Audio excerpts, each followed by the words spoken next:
Resistance from inside the White House, the unprecedented message to America, and questions over who is really running the country. Sean Brown off the ballot. What's next? We'll know that on Election Day.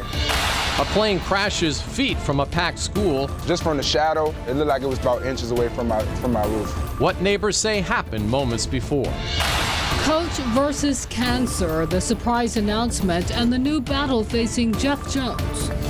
And see something wrong here? Oh, it's spelled wrong. Wait until you find out who could cash in on the mistake.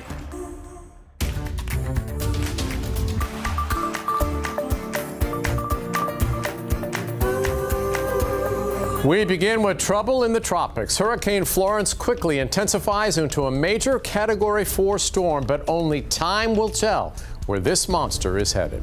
That is our top story this Wednesday night. Good evening, everyone. I'm David Allen. And I'm Repino. We're tracking the Atlantic's first major hurricane of the 2018 season. The National Hurricane Center just released its 11 o'clock advisory, so let's get started with Chief Meteorologist Jeff Lawson. Yeah, and this storm literally in the middle of nowhere. I mentioned earlier.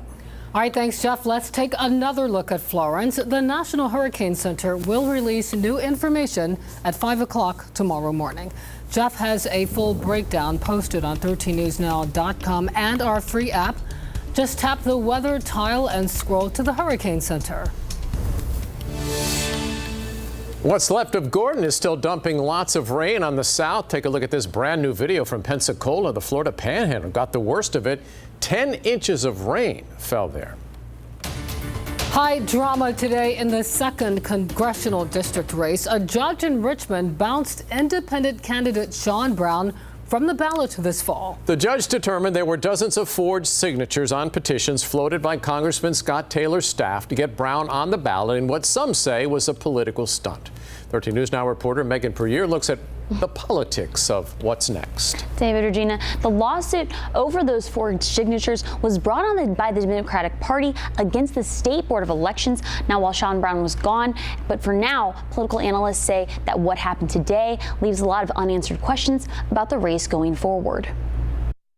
13 News Now political analyst Quentin Kidd says this is big. It's a pretty significant event for a judge to then go back and say, you know, there was out and out fraud involved here, and to take her name off the ballot. Today in Richmond, a circuit court judge found dozens of instances of forgery on petitions collected by campaign staffers for Congressman Scott Taylor. One of those signatures was Elizabeth Cake's late husband, Stuart. He's looking down going, thank you. Now we got it right. What was seen as an attempt by the local GOP to dilute the Democratic vote and tilt the race toward Taylor possibly could backfire, Kidd says. If Scott Taylor loses this election, it'll be a loss of his own making. The question is the wound serious enough to cause him to lose or not? And we'll know that on Election Day. Despite the judge's ruling to bounce Sean Brown from the ballot this November, the independent candidate says she'll continue to fight to stay in the race. So, you know, I'm asking for your vote. We got one more hurdle. We got to go to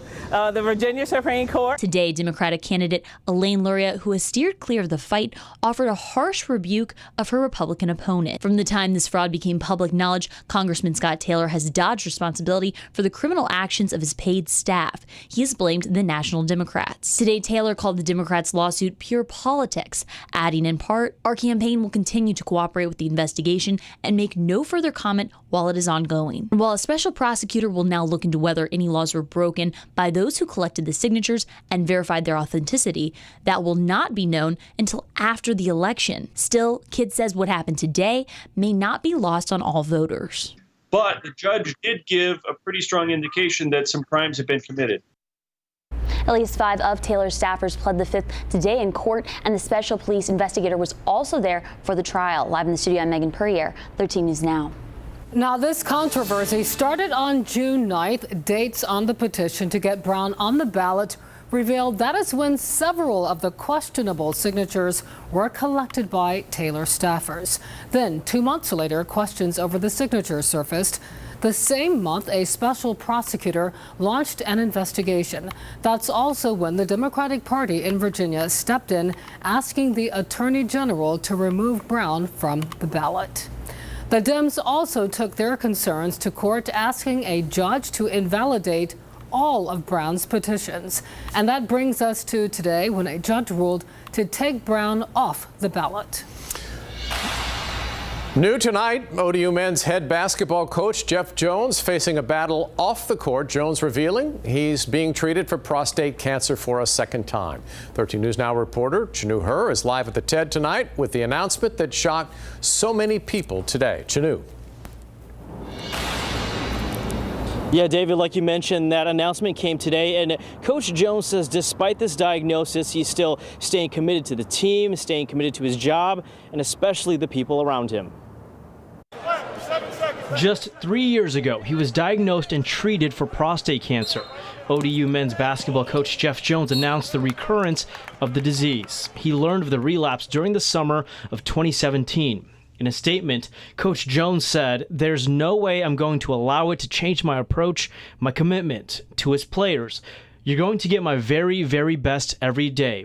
Another team that stands behind the longtime coach, Coach Jeff Jones, is a very special person with the American Cancer Society. Is Dr. Bruce Waldholtz and the American Cancer Society. What Jeff has done for the American Cancer Society and continues to do, and his wife Danielle, we really cannot say enough great things about Jeff Jones. Dr. Waldholtz remembers last year when Coach Jones gave an emotional and passionate speech to the American Cancer Society's Lobby Day in Washington, D.C., which he'll do again this month. Our coach came with us all day on Capitol Hill and walked the hills, walked the halls of Congress. It's that kind of determination to fight cancer and to people around him that makes Dr. Waldholtz believe Coach Jones will come out on top again.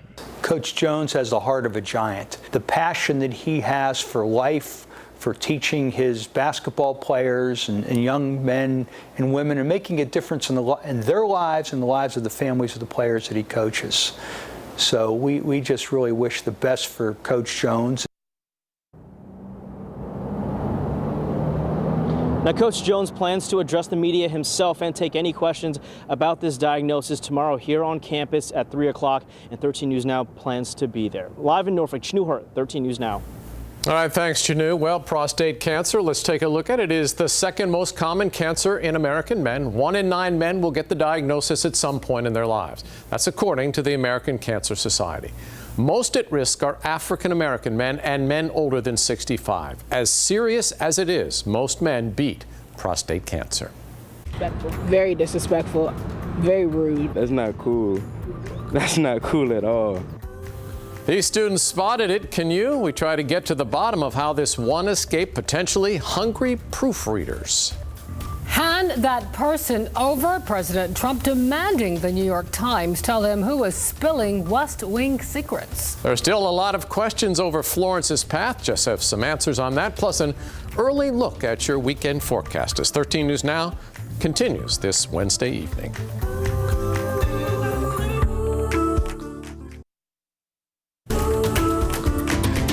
Norfolk can be mispronounced, we all know that, and misspelled a number of ways. But what happened to Norfolk State is a new low, if you ask the students. Take a look for yourself. The name of the university is blatantly misspelled wrong on the back of this baseball cap. Caps were sold inside at least one local Walmart. Robert Boyd has the story, all new tonight. Well, the name of the university is clearly Norfolk State. However, on these hats being sold at a local Walmart, it's spelled Norfolk State. And students we spoke with on campus say it's like being stabbed with a fork to the heart. We want you to look at this hat and tell us what's wrong with it. Norfolk State students surprised and angered by what they read. Norfolk, very disrespectful, very rude. Oh, it's spelled wrong. I ain't gonna buy it. It's not worth the $14 they trying to sell it for. Oh, that's not cool. Are you kind of angry about it? Yeah, I'm angry about this. This is my school. How y'all gonna spell the name wrong? The hat, made by Russell Athletic, was purchased earlier in the day at the Walmart on North Military Highway. And all this money Russell Athletics is making, they need to get better than that. I think they should pull it from the shelves. Yeah, pull the hat from the shelves. 13 News Now reached out to Russell Athletic and Walmart, but neither got back to us regarding the hat. But we can tell you, when we went to the store, the hat was no longer on the shelves. No word on how many were actually sold. Get the money back. You take it back? It should be free. But there was at least one sports fan who bought the hat because the name was spelled wrong. The source of this story, James Castro. And I just rolled my eyes because, I mean, it was such an obvious mistake that how can anyone approve this and let this go into retail? Castro, being a sports memorabilia collector, actually purchased 2 of the caps and hopes the mistake makes it valuable someday. Hopefully there weren't that many around that are like this. So I thought, okay, I'll just go ahead and buy it, see what happens. Castro was also the first person to bring the hat to the attention of the university, who responded with this gif. The university said they had nothing to do with the mistake, but it does pose the question, is a name change such a bad idea? So maybe the fork will become the new logo for the football team? Do you think maybe we should incorporate the fork into the school logo or the No. In Norfolk, I mean Norfolk. Robert Boyd, 13 News Now. New tonight, witnesses share the terrifying scene after a plane crashes onto a local school baseball field. Just from the shadow, it looked like it was about inches away from my roof. Then we saw the plane go over the house and it hit that power line right there and went into the field. And all you heard was, and then boom, boom. You can see the small single-engine plane fell apart upon impact. Now investigators from the NTSB are rushing to the scene. They'll be combing through what's left of the destroyed plane to try and find out exactly what went wrong. The plane went down at Highland Springs High School, not far from Richmond International Airport. State police tell us the pilot was trying to land there when the engine cut out. Neighbors heard the plane go down. I was scared. I didn't know what it was. I thought somebody crashed into something, and then I come outside. Turns out they did crash into something, They crashed to the baseball field. And I was really scared for the person in it also, if they were alive or not, because, I mean, the impact of coming down and stuff, it's pretty scary, but I'm glad he's okay. All right, troopers say the pilot was able to walk away and everyone on the ground okay as well. The plane did clip some power lines, leaving some people in the dark, including the school. Live now to Washington, D.C. Tonight, President Trump is slamming an anonymous op-ed published in the New York Times, calling it gutless, even tweeting the word treason tonight. The Times says the author is an unnamed senior White House official. That person writes that he or she is part of a resistance trying to block part of the president's agenda. The person goes on to write, "We believe our first duty is to this country, and the president continues to act in a manner that is detrimental to the health of our republic." Citing national security, the president is demanding the Times turn over that anonymous official. All right, it's a busy night in the weather department. Here's Jeff. Lots to talk about. Luckily, not a whole lot locally going on right now, so we can really sort of fast forward